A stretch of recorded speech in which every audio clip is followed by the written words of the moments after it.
Saying things people already know out loud is tight. Avada Kedavra. You park in front of your house, I park in front of my house.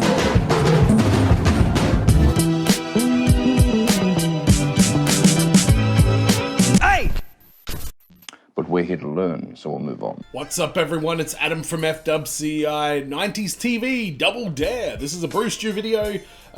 Is this going to be like a 90's TV game show?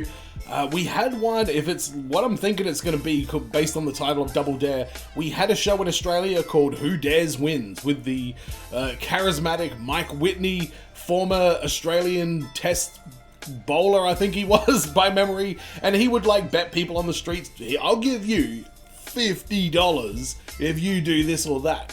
We're going to dare someone to talk non-stop for 30 seconds. What we're going to do is dare someone to eat 3 and whistle us a tune. Now, we're going to dare someone to be part of the crew. We're going to train them up, and we're going to dare someone to take an explosive leap into the water. We're going to dare them to stick their hand in the tank. So you're in the middle of a shopping centre, and a bloke approaches you with a couple of cameras, dares you to strip down to a G-string. Great show. I remember watching that quite a bit growing up, so I'm hoping that, is Mike Whitney going to make a cameo in a Brewstew video? That is my, I could die happy if that's what happened. I would be completely fulfilled. I'd just shut the channel down completely if Mike Whitney showed up in one of these videos. But hopefully that doesn't happen because I'm really enjoying doing the channel. Let's check out Brewstew 90's TV Double Dare.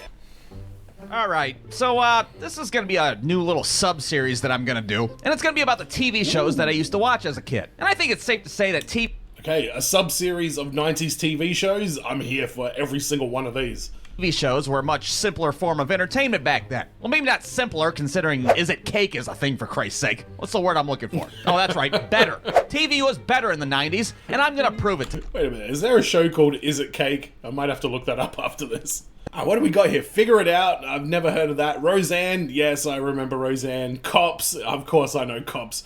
Supermarket Sweep.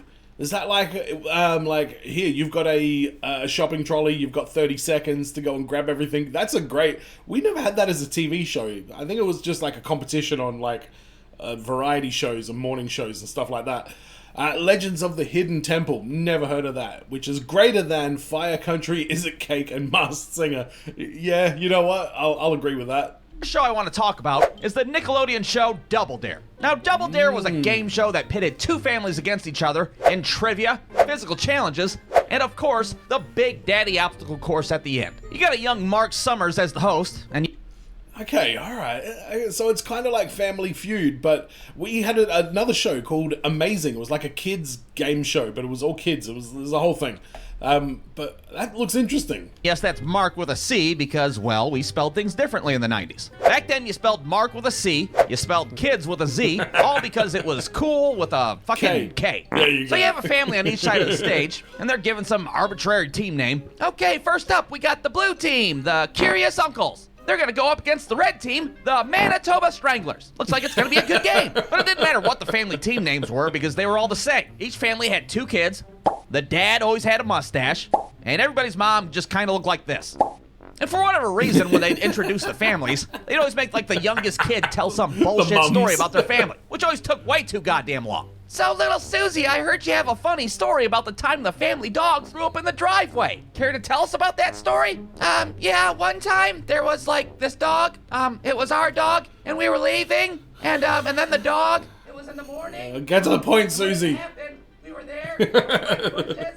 Wait, before that, my brother was walking, and then we looked over, and I think it was raining. No, it wasn't raining. And then Mom was there, and then we looked over, and then the dog threw up in the driveway. That was a fantastic story there, little Susie. How about we do some fucking trivia now? Now, Double Dare starts out as a basic trivia game, but there's a catch. And that is, if you don't know the answer, you can always dare the other family to answer it and hope that they're just as stupid as you are. Well, hold on a goddamn I like that idea. Double Dare, after all, and that is because they could always double dare your ass back. Now you have to do a physical challenge and look like a complete asshole on cable television. And since trivia is boring as hell by itself, I think they made the trivia questions a little difficult just so they could get to the goddamn physical challenges. All right, blue team, first question. What is the hypotenuse derivative of the fifth hyperbole when it's divided by a denominator of the fifth degree? Yeah, I think we're gonna dare on this one. Okay, over to the red team. Red team, what is the hypotenuse derivative? Fucking double dare, Mark. I put up drywall for a living. What the hell? And we're back to the blue team again. Physical challenge, Mark. For Christ's sake, we'll do the fucking physical challenge. Now, the physical challenges were really never all that physical. It was really just an excuse for one of the kids to make their parents look like an asshole in front of a live studio audience. All right, little Susie, you got 30 seconds to fling this bucket of bear shit down there at your dad who's got a bucket taped to his head like an asshole. Ready, set, go. Oh, and there they go. Little Susie's giving it her all. Dad's down there and he's looking like he's eating shit, both literally and figuratively. The crowd is going wild. Oh boy, it's gonna be close. Time's up. You lose. $100 to the red team. Dad, here's a moist towelette. Now get the fuck off my stage. So this whole fiasco goes on over and over again until Mark has had enough of that happy horse shit. And at that point, whichever family has the most money goes on to the Big Daddy obstacle course. and the other family gets a pair of Skechers, and they promptly fuck off. Now, of course, the obstacle course was the best part of the entire show. It's what put the asses in the seats at the Double Dare Studios, if you will. Really? I mean, you gotta cross the monkey bars, you gotta go sliding down slides into vats of slime, or gack, if you will. You remember gack? That Gack. bright colored goopy shit? I think that's what I do remember Gack. You'd poke your fingers in the thing and it'd go. I remember Gack. That was my era. modern TV's missing these days. There's not enough gack in it. You go ask anybody on the street that's under the age of 25 what gack is, they wouldn't have a clue. Gack? What the hell? What is that, a fucking Dr. Seuss character? What the hell is gack? All right, so the whole point of the obstacle course is you have 60 gack. seconds to retrieve 8 red flags. Each flag that you got, you won a prize. Now each prize, of course, got progressively better as you went, which meant that the first flag was always some bullshit prize. Like 15 minutes before the show started, the showrunners were like, hey, you took care of that first prize, right? What? No, I thought you did. And then they had to like run to a Dollar General real quick to find something. But it didn't matter because they always hyped it up on the show like it was the best prize fucking possible. All right, for the first flag, they gotta climb over this baby pool filled with a fuck ton of gack. If they do that, Harvey, what do they win? It's a bottle of palm olive dish soap. Yes! The crowd goes wild. And of course, the middle flags would always showcase like the peak of 90s electronic technology at the time. All right, for this obstacle, we're gonna dump a bunch of bullshit on your head, and then there's like a flag or something. I don't know. Harvey, what's the prize they win? It's a Panasonic VCR. That's right, this bad boy comes with tracking, a remote control, and it weighs more than an average. Yeah, they were heavy. Way heavier than a DVD player or anything like that. VCR by Panasonic. Now, the grand prize, of course, was at the very end, and this was either a vacation or it was a brand new car, which I thought was very ambitious for a Nickelodeon game show. All right, little Susie, if you get past the rabid Doberman and grab the flag, Harvey, what's the grand prize? It's a Ford Escort. Yeah, that makes more sense. That's right, it's a 1.6-liter four-banger with a top speed of 49 miles per hour. Love that old ad. And it sounds like the hooker of automobiles. It's the Escort by Ford. So finally, they start this obstacle course, and let's be honest, it's a complete shit show. I mean, the kids are one thing, they're all spry and limber, they're doing well. But then you got Dad lagging behind with his fucking high-ass blood pressure, and Mom, who hasn't fucking ran anywhere since her lacrosse days in high school. They got 60 seconds. They sure as hell ain't winning that Ford Escort, I can tell you that. Hell, even as a kid, I knew how every episode of Double Dare was gonna end. And that is with time running out, and somebody's out-of-breath dad frantically searching a giant nose for a fucking flag. Oh, that's a bullshit! There's no flag in there! This goddamn game is rigged! Oh, wait a minute, here it is. And then you got Mark Summers coming in out of nowhere. Well, I guess it sucks to suck, doesn't it? Harvey, tell them all the prizes they won. Well, they got the Palm Olive dish soap, the Bugs Bunny pencil sharpener, the Vanilla Ice cassette tape, the pogo stick, and the gigantic VCR by Panasonic. And then boom, credits roll, the show's over, and your 8-year-old ass is fucking entertained, I can tell you that. That was it. Solid, simple American television in the 90s. Now you turn on TV these days and you gotta watch Dog the Bounty Hunter dressed up as a fucking armadillo. I don't want to watch that. Just give me a bumbling Midwestern family covered in bullshit trying to win a fucking karaoke machine, and I'll be all set. The end.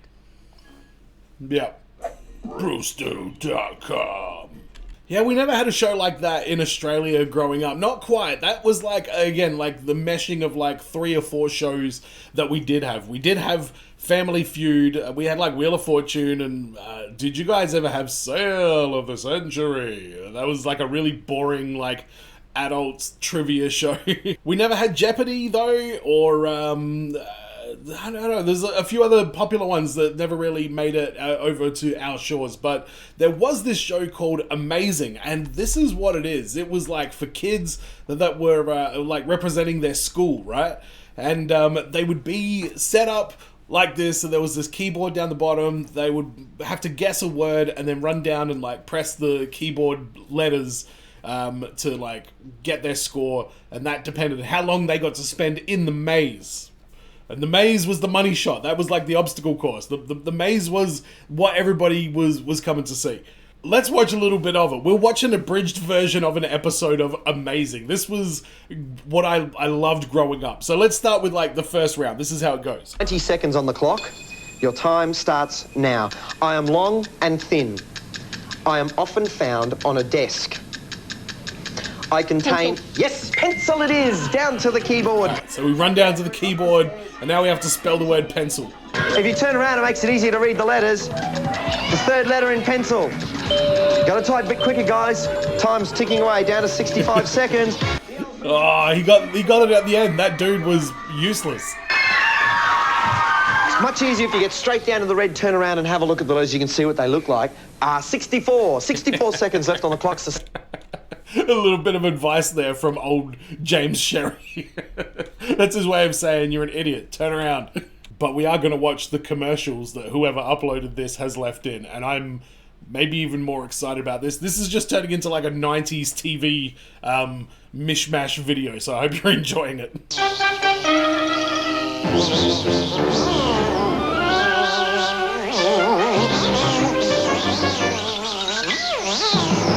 This is a very interesting commercial, to be honest. I've never seen a Macca's ad like this.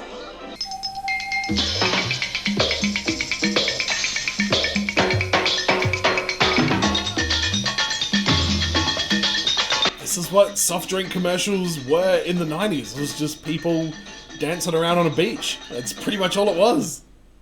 This is the most quintessential 90s soft drink ad I've ever seen in my life. Come June, you could be in the Rally of the Year, the 1994 Chardonnay Homes Kidney Car Rally. The Rally of the Year, everybody. Via Queensland Stockman's Hall of Fame, anyone can drive in the wacko 1994 Chardonnay Homes Kidney Car Rally. Who wouldn't want to drive in the wacko 1994 Chardonnay Homes Valley Rally? Want to know more? Then write to GPO Box C457 Club. I do want to know more. 1244. So back to Amazing. This is the maze. He'll explain what we're going to do. You have 3 seconds less. Nothing in it. 64 seconds to find pencil. Okay? If you'd like to take your starting positions, we'll put 67 seconds. Oh my god, that's right. I remember it all. There's the little pots and stuff. Bit of a deficit on the leaderboard as we come down to the 30 seconds. Talk about deficits on the leaderboard.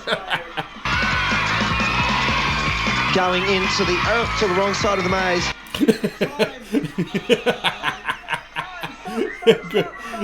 You're on the wrong side of the maze, buddy. You could win for your school this word processing typewriter and a personal word processor. Typewriter features include What year was this? 1994. This is what they were giving children, me, to learn with at school. I wish I had that at my school, actually. But this is what, other than the maze itself, this is what everybody came to see. It was the third round, which was the computer game challenge. I'm going to let you guys witness this in all its glory, because I wanted nothing more as a child than to be on the computer game challenge on Amazing. I would have destroyed all of these idiots, and I think every single person that I knew that played video games felt the exact same way. 179, 200.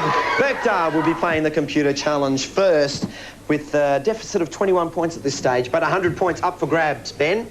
The computer game we're playing today is Tetris. Are you familiar with Tetris, Ben? Not really. Ben, you useless. 60 seconds on the clock. I would have, oh man, I would have killed this. I love Tetris. There's a movie coming out about Tetris soon. It's got Taron Egerton in it. Oh, what the hell's going on? Alright, let's watch how terrible this kid, who's now probably my age, is at Tetris. That's a rough way to start off. They disappear once they're sort of made solid. That's good. See, you slip that bar in underneath there like that. Is this kid lying when he said he doesn't know much about Tetris? Make a double line, you get more points. If you make a triple line, it's more points again. If you make a set of 4, that's the ideal set. Oh, you screwed it up, man. Don't put it there, put it over the other. Z pieces are always trouble. This kid hustled us. Oh, yep, just swing it on. Oh. Placement there, not to worry. 25 seconds left on the clock for you, Ben. At this stage, only 30 points on the score. Don't put pressure on him. Ben, oh, you got this, man. You got this. Yep, up to 294 with that one. Down to the... He was doing great. And then he just botched it at the end. Like, completely botched the absolute living hell out of it. And time stops right there. Got one line. See? Even like 9-year-old me would be like, come on, man. Gaps opening up there in the bottom of the Tetris screen, but not a problem. I love how this guy tells them what they did wrong afterwards. Well, this is why you lost at Tetris, Ben. Don't worry about it, but this is why you shit. Maybe luck's on your side. Oh, wait a minute. What did he say? How do you feel, Chris? Okay. You know Tetris? Yeah. You played a lot? Yeah, I got it at home. Maybe luck's on your side. Chris! Come on, Chris. For grabs, and you need it. Embarrass this other guy. You have 60 seconds on the clock. Tetris is the game. Chris is about to win his school a friggin' Amstrad something or other. Points. And you can see he's just slamming those pieces down, getting in there really quick. Chris. More points. If you beat 311, you get 100 points for your school. I can tell you that's going to put you into the bonus round this afternoon. At this stage looking very good. You're down to the 35 seconds with 130 points on... He's killing it. On your score. What are you doing, Chris? Just under 30 seconds left at 152.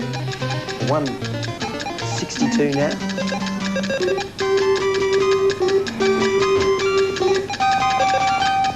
Look at concentration on Chris's face. Down under the 15 seconds. Bro, you started off so strong.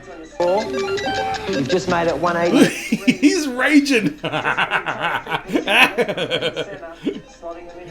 Nah, you botched it. He's about to throw the controller. I hope you guys enjoyed that little trip down memory lane. Let me know what your favorite old 90s TV show is that you used to watch back in the day. If you were younger than people that grew up in the 90s, go look some up because it was a very, very weird era for television. The 80s was weird, but the 90s started to go in some real weird directions as you've seen here. But thanks for checking this one out, and as always, be well, stay safe, look after your friends, see you in the next video. Peace!